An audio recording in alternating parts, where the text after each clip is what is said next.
ګرانو لیدونکو السلام علیکم. ستاسو پام راړوم د نن ورځې تازه لنډو مهمو خبرونو ته. پیل له کورونا وایرس کوو. روغتیا وزارت په کابل، بدخشان او هرات کې د کورونا وایرس د نورو مثبتو پیښو د ثبتېدو خبر ورکړ. په دې سره د څلورو بهرنیانو په ګډون هیواد کې د ټولو مثبتو پیښو شمېر 145 تنو ته ورسېد. ایران د کورونا وایرس د خپرېدو د مخنیوي په موخه له افغانستان سره خپله پوله د افغانانو پر مخ وتړله.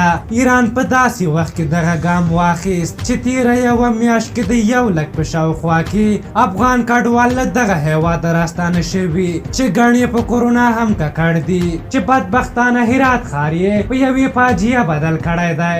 د اروپایي اتحادیې استازی د افغانستان لپاره د اروپایي اتحادیې ځانګړي استازي رولانډ کیوبا طالبانو ته ویلي چې په سوله او جګړه کې د خبرو لپاره څوک د خپل مخالف لوري پلاوی نه ټاکي. نوموړي دا څرګندونې وروسته له هغې کړې چې طالبانو د افغان حکومت لخوا اعلان شوی مرګ چې پلاوی رد کړ او دا یې له امریکا سره د شوي موافقې خلاف وباله. طالبانو ویلي چې دا ټول شموله پلاوی نه دی او بل دا چې دوی د افغان حکومت له پلاوي سره خبرې نه کوي. وحید عمر د عامه اړیکو په برخه کې د ولسمشر سلاکار وحید عمر وایي طالبان باید د حکومت لخوا د سولې خبرو په موخه معرفي شوي پلاوي په تړاو بهانې ونه کړي او دوی دې هم خپل پلاوی معرفي کړي.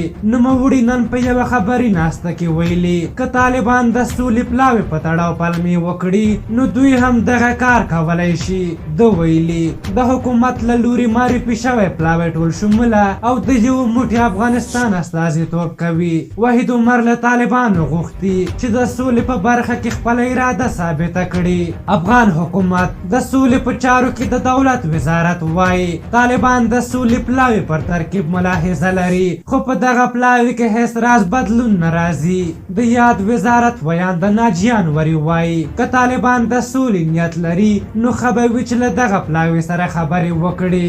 سیاسیون پخواني ولسمشر حامد کرزي، عبدالله، استاد عبدالرب رسول صاحب، کریم خلیلي او یونس قانوني پرون د عبدالله په کور کې د وروستیو سیاسي حالاتو په اړه خپل منځي ناسته کړې ده. بلخوا افغان لوبغاړو بیا ډېر خجالت کړل. راشد خان ارمان او عبدالسمیع فیضي له حکومت سره احمد ولی هوتک، حشمت الله شهیدي، آفتاب علم او نجیب الله زدران له خلکو سره بېلابېلې مرستې وکړې او په دغه سخت وخت کې د غریبو لاسنیوي ته مخه کړه چې له دې سره یې ګڼ افغان سیاسون چې د مرستې او خیر درکې نشته او په واک پسې ګرځي سخت خجالت کړل. په هر حال دا د نن ورځې تازه لنډ او مهم خبرونه. تر بیا چې ستاسو چوپړ ته راځم په لویه بخښونکي خدای مو سپارم. د الله په امان.